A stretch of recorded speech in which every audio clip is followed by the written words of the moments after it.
Ask nearly anyone walking the streets of Cleveland, and they've heard of our reputation. People make fun of us a little bit sometimes. Obviously, the stereotypes outside of Cleveland aren't the greatest. We're not the mistake on the lake. It didn't take me long to find numerous areas that need a ton of attention.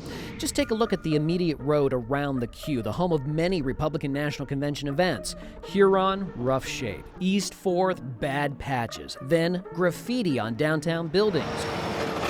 Much more graffiti can be seen along I-90 West, 90 East, and various spots in between. Their main highways RNC participants will take. And what about the old, worn-down buildings like the former Cleveland Aquarium at Gordon Park that can be seen from 90? There's not been any discussions about this corridor. Cleveland City Councilman Jeffrey Johnson represents the ward where the aquarium sits as it's falling apart. I told him about the concerns raised with the building. We'll clean up now that you've let me know about it. Several days later, I went back and found some of the work had begun, including covering the graffiti. But he also represents this area, even more visible to a highly traveled route to downtown along I-90.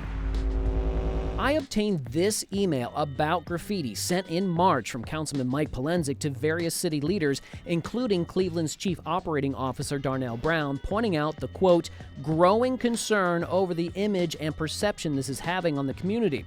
It also singles out, quote, the RNC coming in July and how there's a need to step up and get this graffiti removed.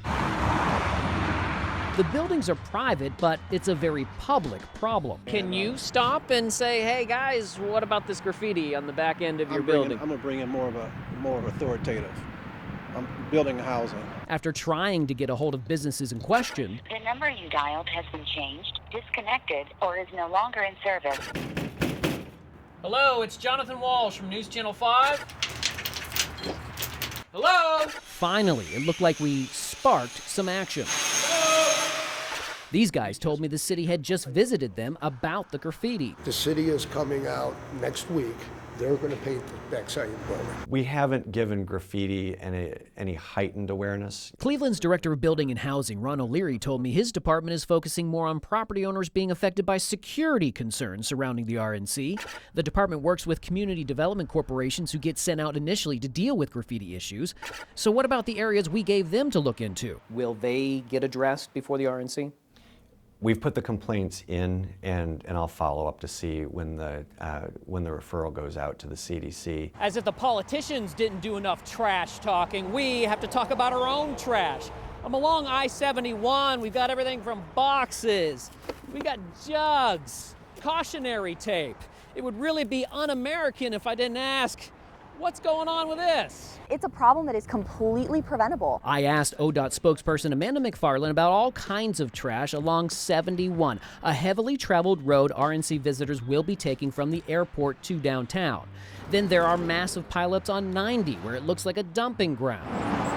McFarland told me ODOT is partnering with groups like Keep Ohio Beautiful, Keep Cleveland Beautiful, and others for a huge June 4th cleanup on the highways, in neighborhoods, and along beaches. They're looking for volunteers, no ifs, ands, or buts about it. We've also utilized a court community service program, inmate programs. And what about the overgrowth around Cleveland welcoming outsiders along the common highways for visitors?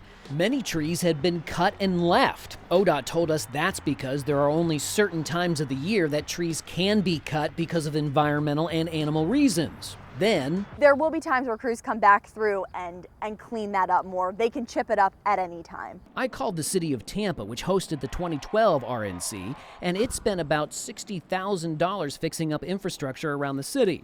And according to the Tampa Tribune, a University of Tampa study revealed its convention drew a $404 million impact for the region. Some Clevelanders are wondering what our impact will be if we don't put our best foot forward for those stepping into town for the RNC. Maybe we could have them drive up and down some of the streets with potholes that I have to drive down and you have to drive down.